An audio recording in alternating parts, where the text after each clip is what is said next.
tek başına olmuyor. 2 kişi olması lazım.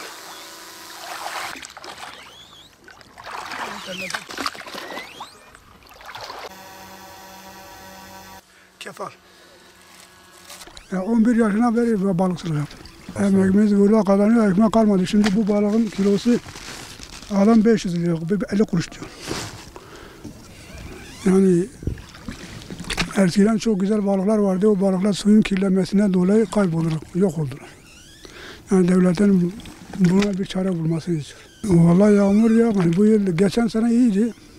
Bu yıl yağmadı. Su giriyorsun, kalmamış. Yani işte biri gitmiş. Yani zordur. Su bu yıl bahar ayından sulamaya bırakıyorlar. Şu Eylül ayına kadar çekildi. Bu bir yağmur yağmadığına dolayı ya 30 santim ya gelmiş ya gelmemiş. Yani kaldı böyle. Ya soğuk olduğu için biz 9.30'a geliyoruz. Ya 1 saat işimiz var, gidiyoruz. Sabah geliyoruz. 1 saat çalışıyoruz, gidiyoruz. 10'da falan eve gidiyoruz. Evet. Ya kendine keyfine göre bazenleri akşamüstü geliyor. Yani belli değil yani. Saati belli değil. İsteyen istediği zaman gelebilir. Vallahi şimdi iş yok, güç yok. Ne yapalım? Balık yapacağız. Balık da kalmadığı için yani geliyoruz yemek için. Zaten bakım kilo var, arkadaşlar getiriyoruz. Burada şey vardı. Kuraklıktan ziyade kirlenmiş.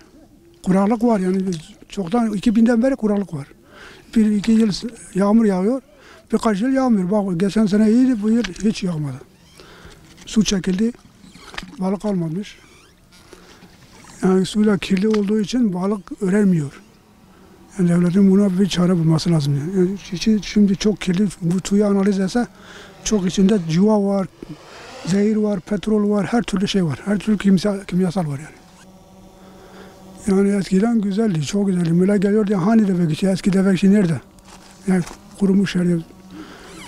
Su yok, şey yok, bakım yok. Su yağmurdan dolayı, yağmur yağmıyor. Şimdi bu sulama barajı olduğu için her yıl dolaylı olarak sulama yapıyor. Yağmur yağmadığı için kaldı. Yani bu sulama yapıyor. Sulama barajı olduğu için yıllık 15-10 metre falan düşüyor. Yağmur yağarsa o yine tekrar geliyor ama yağmadı. Alıyoruz vallahi, alıyoruz ama Allah'ın işidir bu.